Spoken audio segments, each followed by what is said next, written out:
نحمدہ و نصلی علی رسولہ الکریم اما بعد۔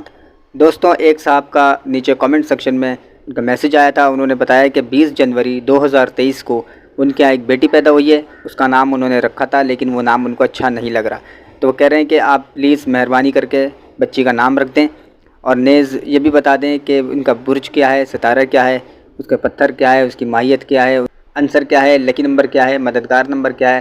پلیز یہ ساری ڈیٹیل ہمیں بتا دیجئے۔ تو دوستوں، سب سے پہلی بات یہ ہے کہ 20 جنوری 2023 کو جو بچی پیدا ہوئی ہے اس کا سائن یا برج بنتا ہے کیپریکون۔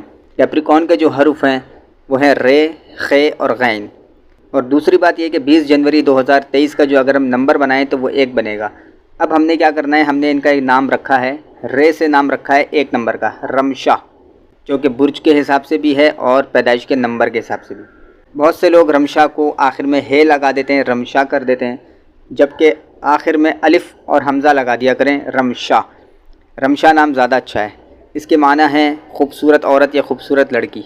اب آگے چلتے ہیں کہ رمشا کا جو برج ہے وہ ہے کیپریکون، ستارہ ان کا مرکری ہے، عطارد۔ ان کا جو عنصر ہے وہ خاک ہے، یعنی مٹی، عنصر خاک ہے، اور ان کی سمت جو ہے وہ جنوب کی ہے۔ منزل جو ہے، چاند کی جو منزل ہے وہ 20ویں منزل ہے نائم کی۔ اس کے علاوہ لکی نمبر جو ہے 1 ہے اور مددگار نمبر 9 ہے۔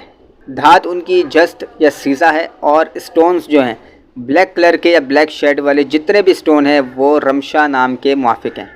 تو رمشا نام ان کے برج اور ان کے ڈیٹ آف برتھ کے مطابق بالکل ٹھیک ہے۔ نبی علیہ السلام جو ہیں وہ اچھے معنی والے نام رکھتے تھے، لہٰذا رمشا نام بہت ہی اچھا اور بہت ہی خوبصورت نام ہے۔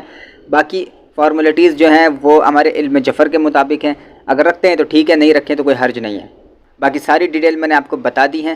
تو دوستوں، اگر آپ بھی اپنی بچوں کا یا بچی کا نام رکھوانا چاہتے ہیں تو نیچے کامنٹ سیکشن کے اندر ان کی ڈیٹ آف برتھ ڈال دیں، ہم اس کے اوپر بہت جلد ویڈیو بنا دیں گے۔ تو دوستوں، امید کرتا ہوں ویڈیو آپ کو پسند آئے گی۔ ملتے ہیں اپنی نیکسٹ ویڈیو میں، اپنا بہت خیال رکھیے گا۔ اللہ حافظ۔